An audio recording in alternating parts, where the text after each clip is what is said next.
Hi, welcome back to another episode of the Let's Talk About Roman Life podcast featuring myself, Jake, again. This week we're going to be talking about the travel and correspondence portion of the Roman Life book, which talks a lot about how Romans got around in the world. I've separated the topics again just to make it easier to digest, and I can put timestamps down below in the comments. So, there's a ton of general knowledge in this chapter, and I feel like that's the important meat of the chapter itself. So I'm gonna go over that first.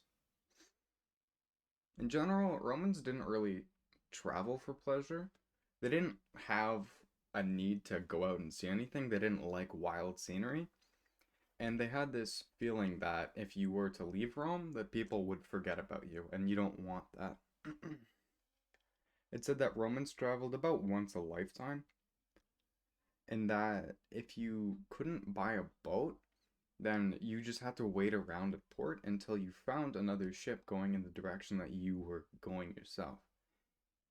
More about boats is that the lack of compass compelled the sailors to follow the coast, which increased the distance and sometimes the danger of the journey. And it said that rather than sail from Athens, or rather sail to Athens from Ostia or Naples, you'd go by land to Brundisium, by sea to Dyrrhachium, and then continue the journey to Athens on land. The only delays of the time were caused by poor weather conditions, such as a storm or very, very windy, choppy waves. A voyage to Brundisium, or from Brundisium to Dyrrhachium, took 24 hours or less, and there's an account of an ancient voyage given in the Acts 27 to 28 by St. Paul, where he is describing his journey from Caesarea to Rome. Another method of transportation that existed at the time was horseback riding. However, it wasn't super popular because Romans had no saddles to ride the horses with, and with that, riding was pretty hard work.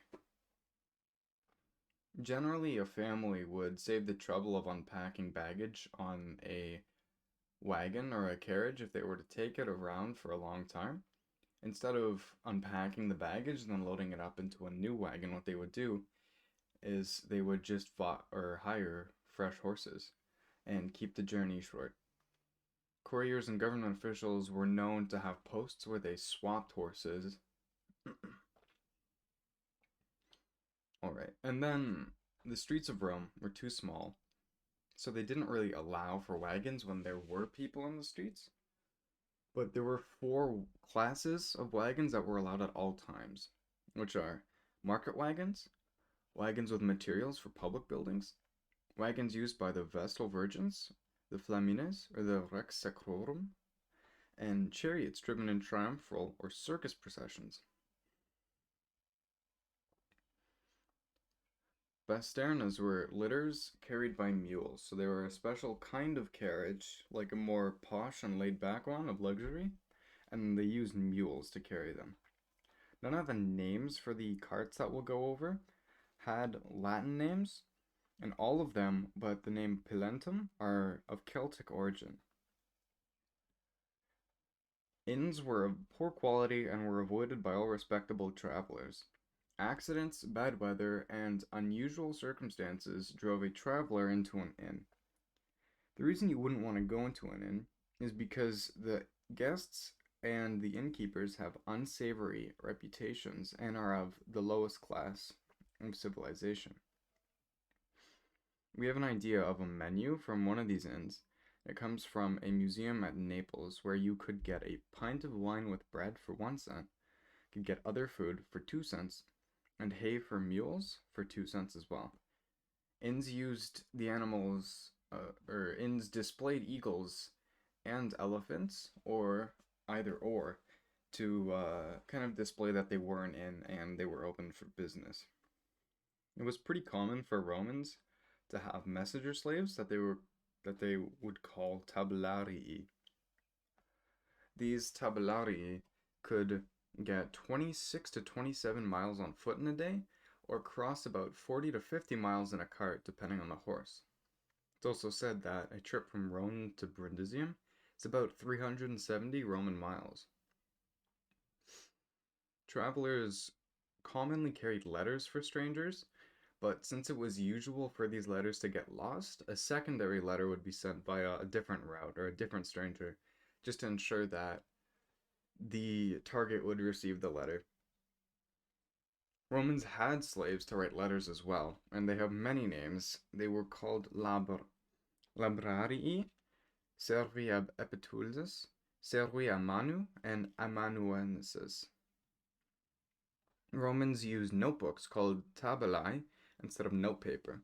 They were made of fir, wood, or ivory and fastened together by two or more sets of wire hinges. In the wax, a metal, ivory, or bone tool was used to trace little inscriptions into it and write notes. This tool was called a stylus or a graphum, and one end was smooth so you could scratch out the wax, and the other end was pointed so you can write in the wax.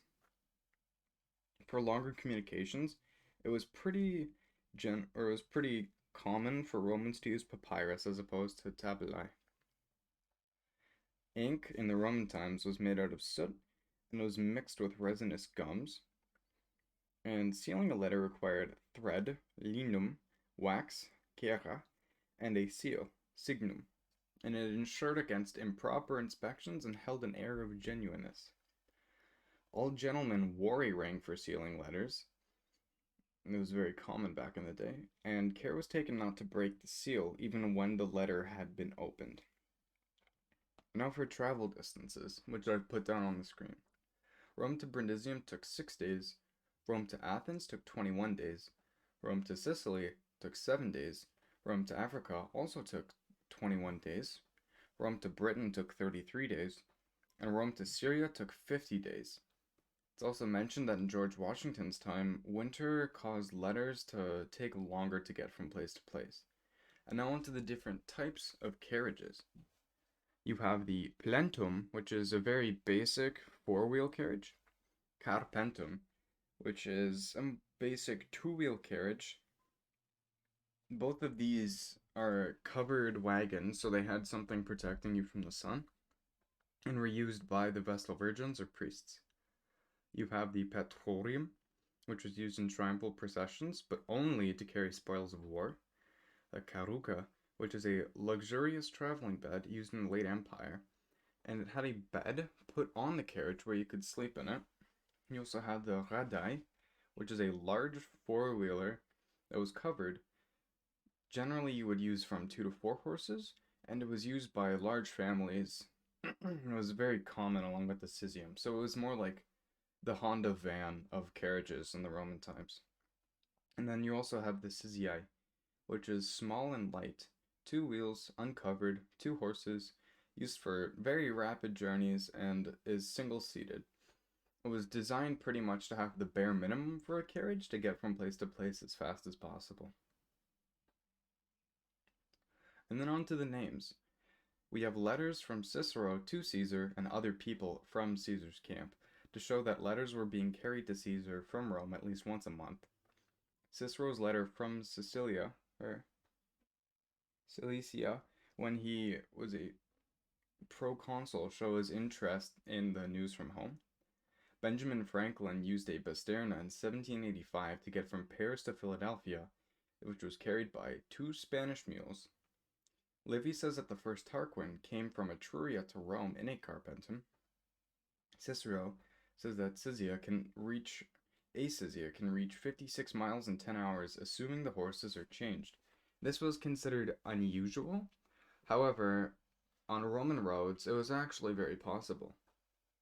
Suetonius says that Caesar substituted each letter for one 3 places lower. Cicero says that a messenger might make the burden of a heavy letter lighter by reading it, which is quite interesting. I think it's one of my favorite parts of the chapter. And in the third orations against Catiline, Cicero describes the opening of letters and also mentions a distinct seal that each gentleman would carry. It's also noted that parchment wasn't really used generally until the 4th or 5th century AD. Alright, thank you for listening to the second episode of Let's Talk About Roman Life. I suppose I will see you in the next one. Thanks for listening, and bye.